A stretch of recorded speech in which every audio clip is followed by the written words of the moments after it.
Make your next vacation unforgettable. On Royal Caribbean's newest ship, Star of the Seas, it's everything you've loved about every family vacation you've ever been on, with mind-blowing thrills at the largest water park at sea, 7 onboard pools for every level of chill, more than 40 ways to dine and drink, and even more to enjoy at our award-winning private island, Perfect Day at Coco Cay. This is the new Star of the Seas. Click or tap the banner to find out more. This podcast is part of the Robots Radio Rocket Club, a program designed to help all podcasts reach their full potential. For information about joining the Robots Radio Rocket Club, check out robotsradio.net.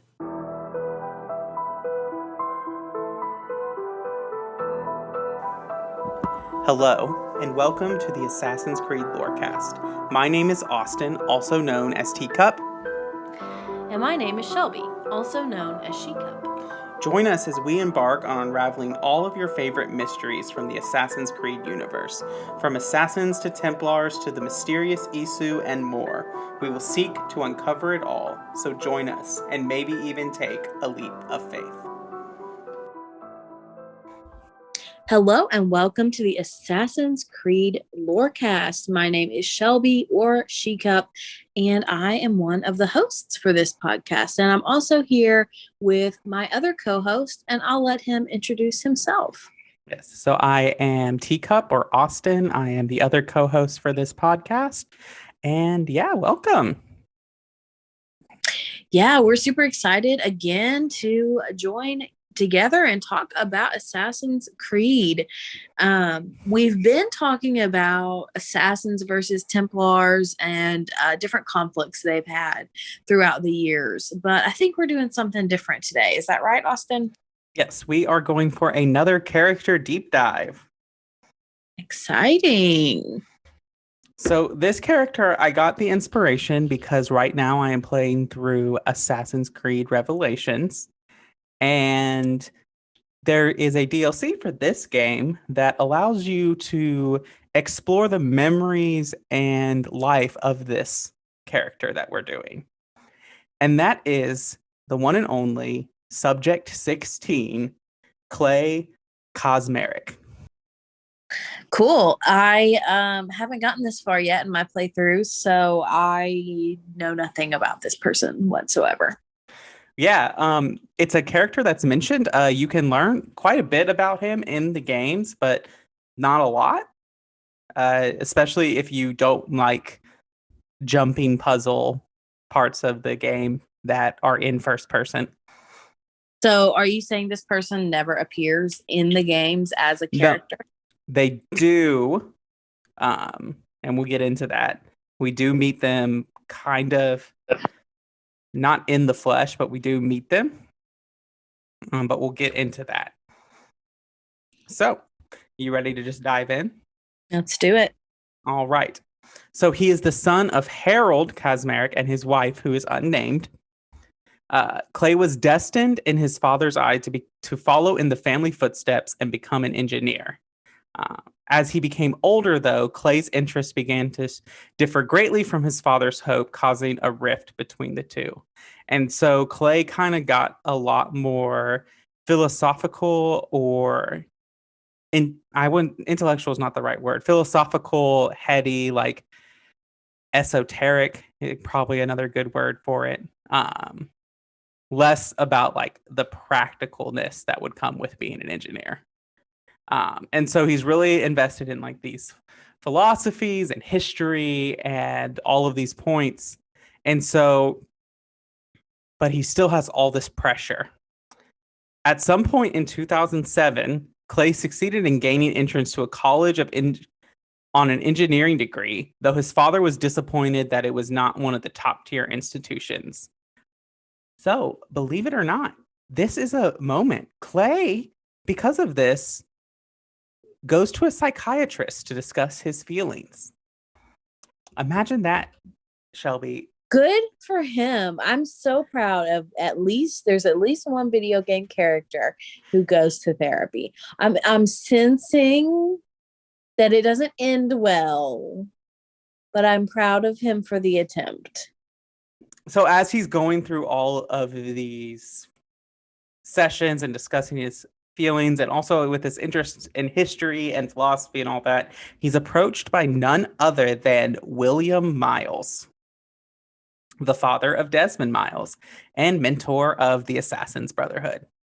He was offered an induction into the Brotherhood, which he passed without knowledge of his father. Following this, Clay psychiatrist in notes noted a improvement in his attitude, behavior, and outlook, though he was oblivious to the reasons why. So he joins the Assassins with this purpose, with helping other people, and his psychiatrist notes, hey, you're happier, I guess. So just to be clear, you said that he joins the Assassins and his father does not know about it. Correct. I'm getting Templar vibes from his dad. From that point on, Clay has limited contact with his father, and this is around 2010, which, if you remember from our actual history, 2010 is not the best economic year for the United States. Yeah, I remember that from like my lifetime. Yes. Yeah. And so due to the economic recession, his business isn't doing well. So Clay sends checks to help support the family. And his father just kind of took advantage of this. And his treatment of Clay didn't improve, though he was happy to take his money. And eventually this overdependency drives both Clay and his mother away from Harold, leaving him on his own to fend for himself. I'm guessing that it doesn't go well. No. Okay. But that's really all we know about Clay and his family before we read a letter from Clay that he wrote. So his dad was not part of the Templars. Not that we're aware. And this is where things get really interesting. In 2010, that same year, William Miles gives Clay the mission of infiltrating Abstergo Industries. His job was to access the personal computer of Alan Rickon, who is the CEO and a big Templar, and uncover details surrounding the Animus Project. Yes. And so Clay succeeds in this. He hacks the computer. He is able to get the data.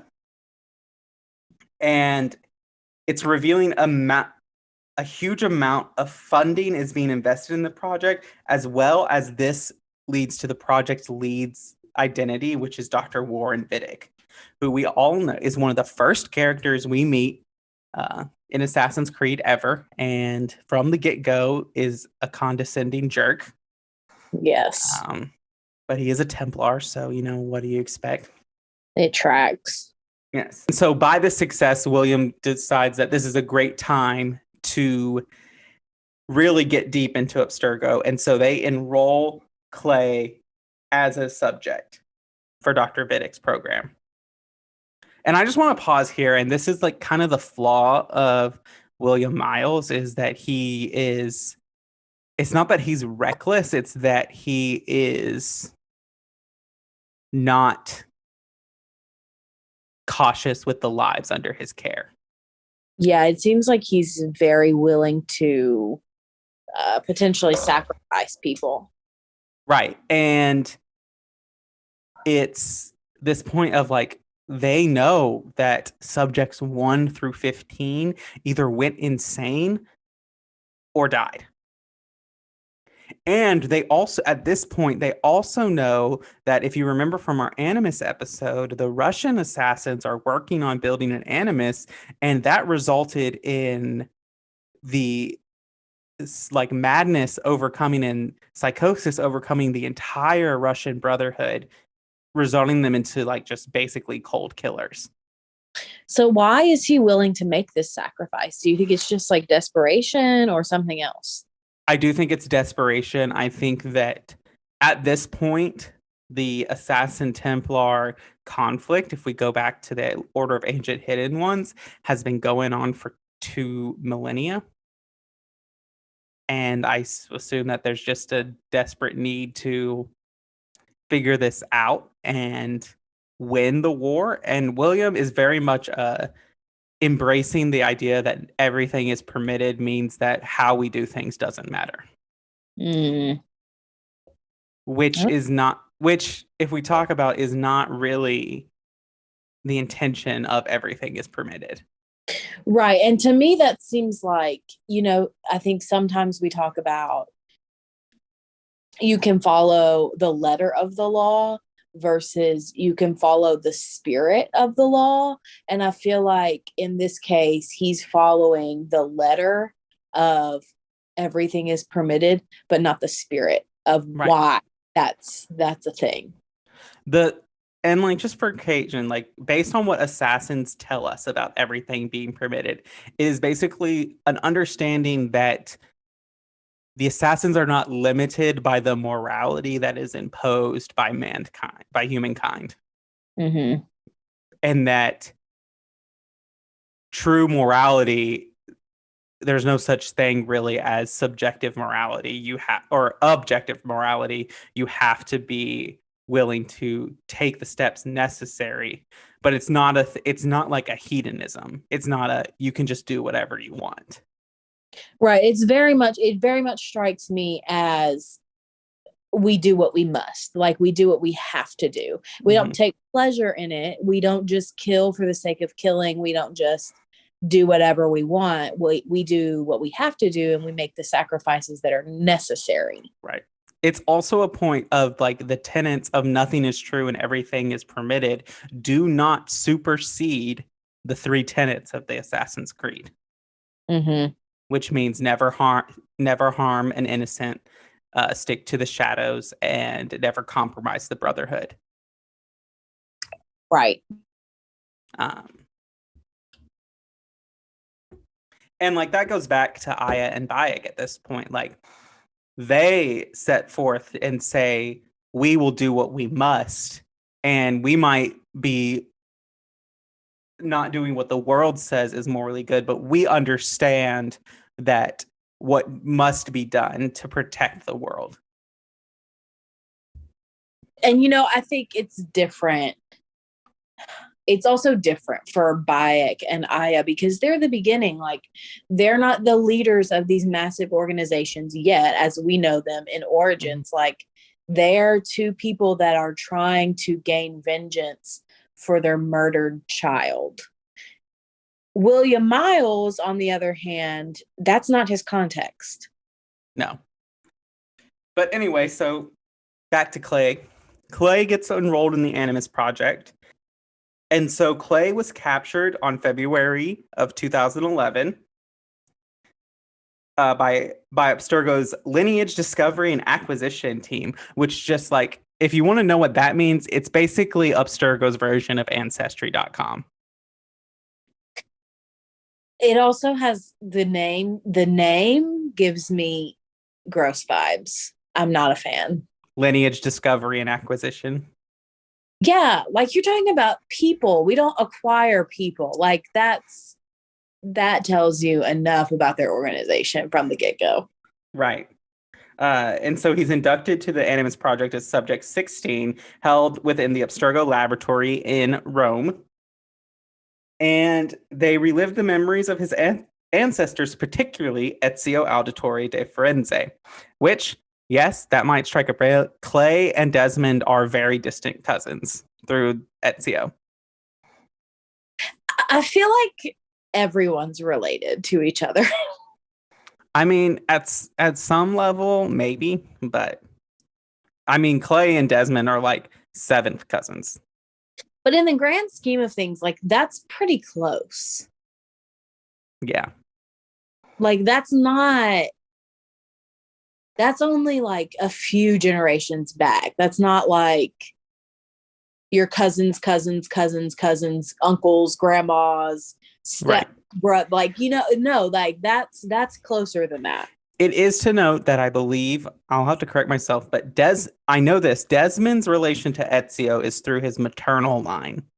So William Miles is not an ancestor of Ezio or a descendant of Ezio. Gotcha. He's a descendant of Altair, but not in the Kenway line, but not Ezio. So Ezio and Altair are not related. I mean, at some level they are, because they both have a descendant who is Desmond. But no, that doesn't mean that they're related. That just means their lines eventually intertwine. So, but you're saying that Ezio is Desmond's mother's ancestor and Altair is Desmond's father's ancestor. correct. You're right. It goes back to, and I think you're correct because, and you'll get to this, but the auditory line is their entire family are assassins. And so if they had descendancy from Altair, one of the greatest assassins in all the history of assassins, they'd be bragging about that. Yeah. They would be bragging about that. Yeah. But throughout this, Vidic kept the true purpose of their genetic exploration secret, though Clay soon realized that their efforts were focused on locating the mythical Apple of Eden. So one of the reasons that Clay's able to do this is because the assassins have an inside person in the Abstergo project already, which is the assassin, Lucy Stillman. And so Lucy is there to help and protect Clay in the Animus project. So is she doing the same thing for Desmond in Assassin's Creed 1? Yes. But we'll get into this. Okay. Everything is not as it seems. Okay. Well, that makes me nervous. Yeah. So at this point, William contacts Clay and tells him to hold on and keep focusing on the task, and that when the time came, Lucy would rescue him, as they were a team. So this is a point, like when Clay figured this out, he wanted out. He wanted out of the Animus project, and William told him, just hold on a little more. We have an inside person. You'll be okay. Let me guess. He was not okay. Yes. Yes. Eventually, Clay discovered the true purpose of the Animus project, which is to find the Apple of Eden and launch the Eye of Eden, which is an Abstergo satellite that would amplify the Apple's power and allow them to subjugate the entire world. And then he decided that it was time for him to escape. Unfortunately, by this time, his overexposure to the Animus, because Warren Vidic has no self-control, he would leave Clay in there for days at a time, resulted him suffering the bleeding effect, and he soon found himself unwillingly exploring the memories of his ancestors without the use of the Animus. And so at this point, Clay is starting to receive visions and contact from Isu memories and Isu people reaching out to him and talking, particularly the Isu Juno, who basically reveals to him that his death is near, that he needs to deliver a message to the one who's going to save the world, which is Desmond Miles. And so Clay naturally is very angry at this. Well, yeah, I mean, he's basically just been used to prime the pumps for Desmond. Yes. And his purpose from then on there, he decided, was to deliver this message to Desmond. So Juno reveals to him one thing that convinces Clay of Juno's intentions and the necessity to convey this message to Desmond is Juno revealed that the years of loneliness and abandonment that Lucy felt from having to be in Abstergo turned her against the assassins. I think that's fair on her part. Right. And they really did. The reason they did that is to make her a convincing person to infiltrate the Templars. Mm-hmm. But she felt so alone that she turned to the people who were there. Yeah. And there's a point where she was doing research and the Templars basically decided she was expendable, but Warren Vidic wasn't willing to give her up. And so he comes in and he saves her from Templar assassins. From Templars or from assassins? No, from Templar, like agents coming to kill her. He intervenes and saves her. Well, of course she's loyal to him then. Right. And so her mission is now to aid the assassins in the discovery of the apple and return it to the Templar. And so Lucy discovers that Clay knows this about her intentions and attempted to explain her actions, saying that William and the rest of the Order cared little for the lives that they destroyed in pursuit of their goals, whereas the Templars did. A massage chair might seem a bit extravagant, especially these days. 8 different settings, adjustable intensity, plus it's heated, and it just feels so good.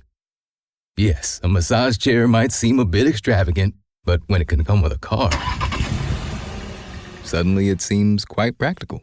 The all-new 2025 Volkswagen Tiguan, packed with premium features like available massaging front seats, it only feels extravagant. Prime delivery is fast. How fast are we talking? We're talking puzzle toys and lick pad delivered so fast you can get this puppy under control fast. We're talking chew toys at your door without really waiting fast. Pee pads, cooling mat, and peg hammer fast and fast. And there's training TREATS faster than you can say sit fast. And now we can all relax and order these matching hoodies to get cozy and cute fast. Fast free delivery. It's on Prime.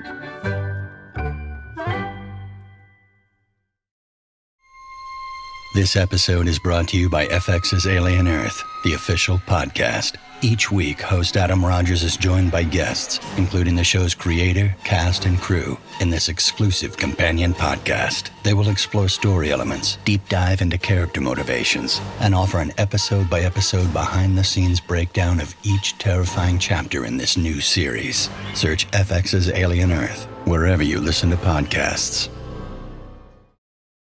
This message is sponsored by Greenlight.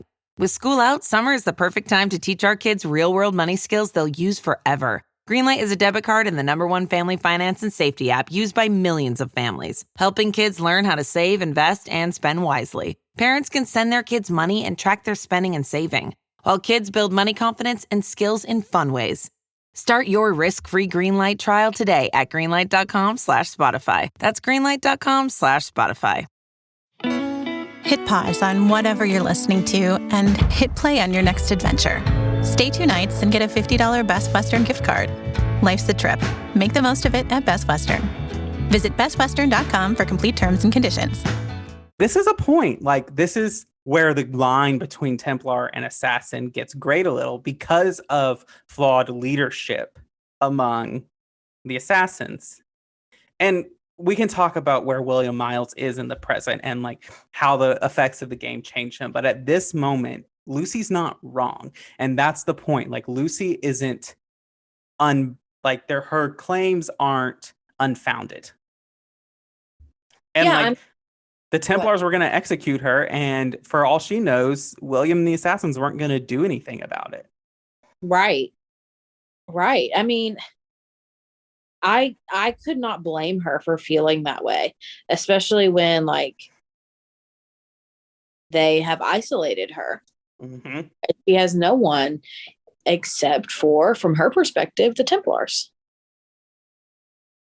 The human psyche is both more resilient and much more fragile than we anticipate it to be. So, when you go into a situation, when you're undercover like this, you're living in a world, you're living like a lie, basically. Like, you're living a second life. And when you do that for a long time, it becomes very, very difficult to tell the two worlds apart. Mm-hmm. Well, and it's also just a thing about the more either you're telling yourself that something or other people are telling you, eventually you'll come to believe it and it'll come to be a reality. Like, we see this with young children in school. If they're told they're stupid and that they'll never get this and that they might as well just not put the effort, they'll go their whole lives believing that, and to a point where they won't put the effort. And when in all of our tests or whatever, they'll score as people always told them they would. Right. It's like a self-fulfilling prophecy. That's what it's called. And Yeah. And there's only so long you can go by like your own self-discipline. You know, there's only so far that can take you. Well, one thing that is unique, is a plus side in Clay's psyche, is that he has a strong sense of morality and a strong moral code. And I think this probably comes from his fascination with philosophy and history and all that from an early age, that he had to wrestle with deep questions early on and was able to strengthen his moral center at that point. So Lucy is not able to sway him. And like, this makes sense. Like, Vidic and them are the ones who are torturing him. It's not like, and for him, things like the assassin and William Miles are the ones who are trying to stop this person. And so from Clay's perspective, like, no, I'm not going to work with Warren Vidic. He is not careful with my life. And he knows that his death is nigh from Juno. So he knows that something is going to kill him. So knowing that Lucy couldn't sway him, she said that she would promise to protect him. And she would hide that he knew all this evidence about her from Vidic, but that she could no longer afford to let him leave. Faced with no other option, Clay realized that there was only one way to get his message to Desmond. Clay obviously realizes that his time in this project is coming to an end. And this is a content warning for you all. This is a content warning for suicide and suicide ideation. If you're struggling with this, we will provide the National Suicide Hotline in the episode description. Please reach out to your friends. This is a very serious issue. And so here is your content warning for that we are about to talk about.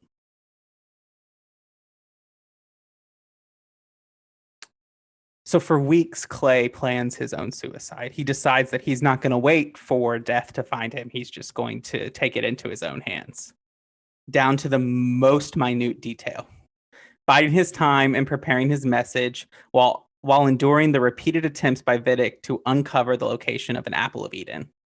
Eventually, Clay manages to create an artificial construct of himself inside the Animus through hacking the machine during the night and split it into 30 pieces, hidden within 20 glyphs and 10 rifts to be united by his successor. Clay kills himself the following morning, using his blood to paint secret images in his room. After his death, the Templars dump his body in the River Tiber. Why do they do that? Like the project, they're disposing of the evidence that they don't want. Obviously, they can't have the world find out that they're doing human experimentation, because the APA still exists. Like, there are still laws that regulate human experimentation that Abstergo is breaking. So they can't really like have a normal funeral. Mm-hmm. You know? That's true. So not long after Clay's death, Desmond Miles is abducted by Abstergo, forcing into the Animus Project. In time, he and Lucy escape from Abstergo, finding their way to an assassin's hideout nearby, wherein he would begin exploring the explorations of Ezio Auditore's memories. This is the events of Assassin's Creed 2. During these investigations, the assassins learned how Clay managed to hack the Animus before his death, and that in doing so, he placed 20 glyphs throughout the Animus system, which were sequentially rendered in visual memories. So Desmond, through Ezio, finds these glyphs in the Animus, and after decrypting all 20 files, if you do this, you're rewarded a genetic memory marked date classified BCE. The video showed two free runners, primordial beings, Adam and Eve, climbing large glass structure with an apple of Eden in hand. And so this memory kind of shows the first civilization. It shows the Isu enslaving human beings. They show the Isu hybrids of Adam and Eve. It's a big deal. In Assassin's Creed Brotherhood, 16 also left 10 riffs, which was a cluster file that unlocked a piece of a file. Upon compiling them, they revealed a distorted video with the message, "The miracle is in the execution," suggesting that unlike the video hidden in the glyphs, the riffs instead concealed an executable file, which is like a program or something that you pick. It's a type of file. So like if you have an app installed on your desktop, like the Zoom app, the file is a .exe or executable for those who are not computer nerds. Which is me. Yes. Upon accessing it, Desmond found himself in an unknown area within the Animus and was able to run through a long virtual maze similar to those within the Animus's virtual training program. At the end of the maze, he found a wireframe model of Clay, partially broken and made of computer code. Clay told Desmond that all hope was lost and that he needed to go to Eden and find a woman named Eve. Before vanishing, Clay told Desmond to find him in the darkness. So where is Eden? Like in our world, where is it in the universe? This is not really something that is explored again. Probably because it's too controversial for the Christians out there. Right. And so the end of Assassin's Creed Brotherhood happens, which, spoiler alert, they find Ezio's apple. And the apple projects an image of Juno, who takes control of Desmond, revealing Lucy's betrayal, and controls Desmond to kill Lucy. And this exposure causes Desmond to go into a animus coma, is the best way I'm going to describe it. And so, not knowing what to do, Rebecca and Sean plug Desmond into the animus because that's all they can think to do. They shut down all the monitoring, like their ability to monitor what Desmond is doing in the animus, so that all the energy can go to stabilizing his mind. This sends Desmond to a place that's called the Black Room or Animus Island, which is a kind of like sandbox mode for the animus. It has basic physics. It's this random island, and it allows Desmond to explore memories on his own that have to do with Ezio and Altair. And we'll get into that. So when he awakes on Animus Island in the Black Room, he's greeted by a digital construct that Clay had inserted in the animus. And this looks like him, it talks like him, it has his personality. He informed Desmond that they were in the safe mode of the animus software. He offered his successor advice on how to escape, telling Desmond needed to create a sync nexus and clearly separate his memories from those of Ezio and Altair. So basically, Clay is telling Desmond that you have all these memories and personalities that have bled over into your mind and into your personality. You basically need to have something that holds you together that lets you separate out these memories. So right. He has to have an anchor to the real world. Right.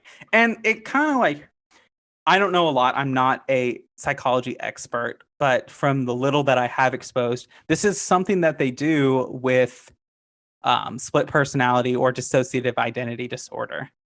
This idea that they build up the central self, the identity there, so that there's more confidence in that identity to help manage with the other personalities that are going on. So, for therapy modes, like I'm giving an 8 out of 10 for realistic. An 8 seems kind of high. I was thinking it's like 6.5. 6.5 out of 10. All right, yeah.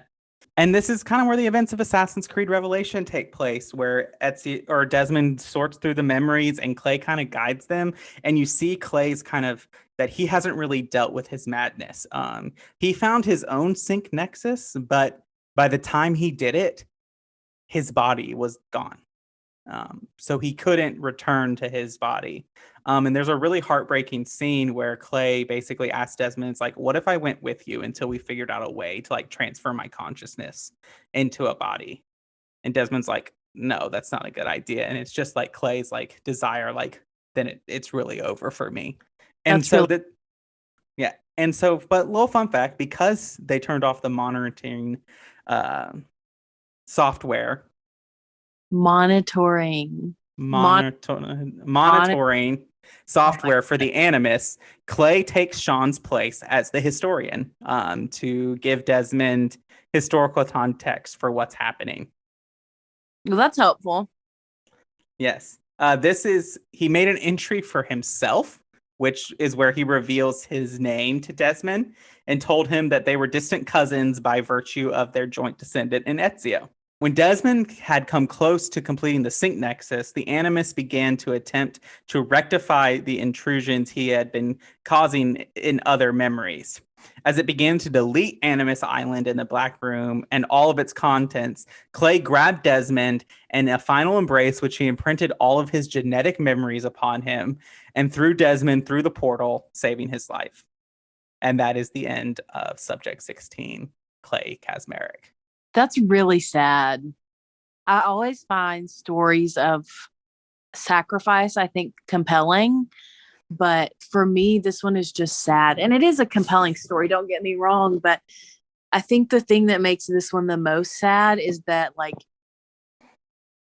in life and in death, his story is never about him. Mm-hmm. And he doesn't get that closure, I think. And every person deserves to have their life be about them, as part of women, and he doesn't get that, and it just makes me sad. And I just think that, like, I agree with you in that, but one of the things that, like, really makes Clay, like, one of the characters that I like and come back to as Subject 16 is that not only is he, like, witty and sarcastic and funny in personality and compelling that way, but, like, without him, Desmond and the team do not succeed in their mission. It's because of him that they're able to beat Abstergo to the Apple of Eden. It's because of them it's because of 16 that they're able to be one step ahead of Abstergo. Like, his work lays the foundation for them to do what needs to be done. And he's invaluable to the Assassin's Creed story. And I'm glad that he is so important, and I wish that the series would kind of acknowledge him a little more than they do, because he deserves it. He's very much just a victim of circumstance and what is done to him by other people, by people who are supposed to take care of him. His father doesn't show him unconditional love and support. William Miles uses him as a tool to spy on Abstergo, not really caring for him. His only care that's supposed to be there basically turns on him and keeps him in a project that leads to his psychosis and death. And it's just very much like the only person that really shows him true compassion at a moment is Desmond, when Desmond meets him, and it's too late. Right. And he already knows that Clay already knows that he's going to die, and that Desmond is the one that's, like, going to save the world or whatever. Right. I think there's an understanding.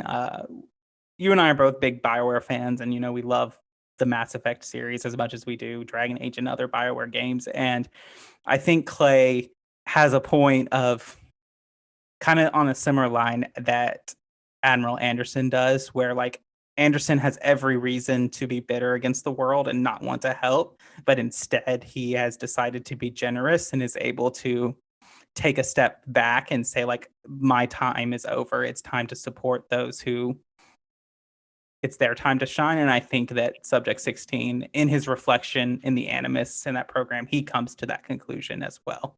He says, like, okay, I might not be able to do this myself, and there might not be any hope for me, but I can give hope for the person who comes after me.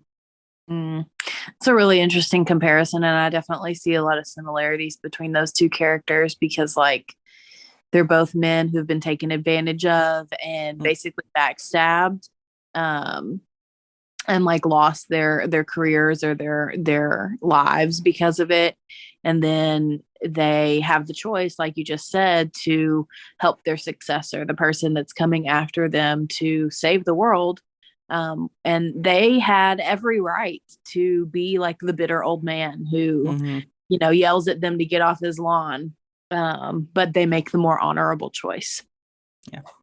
And if anything, Clay's story really makes me not trust William Miles at all, even though like he gets a little bit of redemption as the series goes on, but just that he hasn't proved himself the best steward of the lives under his care. And that it really breaks my heart that this kid who doesn't have support at home finds purpose and meaning in this group, and they send him on a suicide mission, basically. Right. The assassins, as our history of the assassin Templar conflict kind of shows the assassins as the good guys a lot of the times, they're not perfect. They are not without their flaws. And this is one of them, big time. Yeah, absolutely. Well, we usually end these episodes by talking about why we love or hate this character. So I wondered if you had any thoughts. Well, like I said, I do love this character because I think his story is compelling, and I love a good, sad, brooding character. And I just think that his story is really important, and I think that he gives a much needed context to the bigger world, especially in like the Desmond games, because he's very much mentioned before Revelations, and just having the opportunity to learn about him broadens the world and understands like the direness of what it takes and like the necessity of stopping the Templars and stopping Vidic. Because like, yeah, we can talk about William Miles and his stuff for causing the death of Clay, but it is Warren Vidic who is the one who basically pulls the trigger and is the cause of him taking his own life, because his greed, his unwillingness to take care of the subjects in his experiment leads to his psychosis and all of that. Right, because it's his experiment. It's his responsibility to be in charge of the people under his care. It is William's fault. Like, he sent him in, but at the end of the day, William is not there in the room. Vidic is. Right. And there's an email, and like we'll talk about Vidic eventually, because he is worth his own episode, because he's kind of a main antagonist for the Desmond games. There's just a point of like, he has such a casual disregard for the sanctity of life that is just disgusting. There's an email that corresponds between Lucy and Warren Vidic that Lucy's basically asking about a friend who committed suicide and like what happened, and because she like seemingly was happy, and Warren Vidic basically is just like, she committed suicide, get over it, like it's not your business, focus on the work that we're doing. Which is just, you suck, I hate you. I hate that. Right. But yeah, that's Clay. I think that a very essential character, and the assassins and the world wouldn't be where they were. There wouldn't be assassins if it wasn't for Clay at this moment. Absolutely. Well, is there anything else you have to add about Clay? Nope, that's all I got. All right. Well, thanks for joining us on the Assassin's Creed Lorecast. We'll see you next week. Thanks for listening to the Assassin's Creed Lorecast. You can find us on Twitter at Assassin's Creed Lorecast, or you could talk to us on Discord in the Robots Radio Discord or our personal Discord server, both links found in this episode's descriptions. Thank you for listening, and always stay to the shadows to serve the light, Assassins.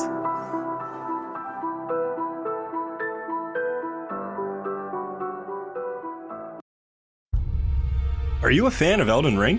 Are you confused about the lore as pretty much everyone else? We've got you covered. Check out the Elden Archives, a lore podcast that helps to explain every little confusing detail about the lands between. Things like what exactly happened on the Night of the Black Knives, or what we really know about characters like Mikola. Just like the show you're listening to now, we're on the Robots Radio Network, so you know it'll be good. Wondering how to find the show? Easy. Either go to robotsradio.net or search Elden Archives on whatever podcatcher you're using right now. Bookmark the show for later, and we'll see you in the lands between.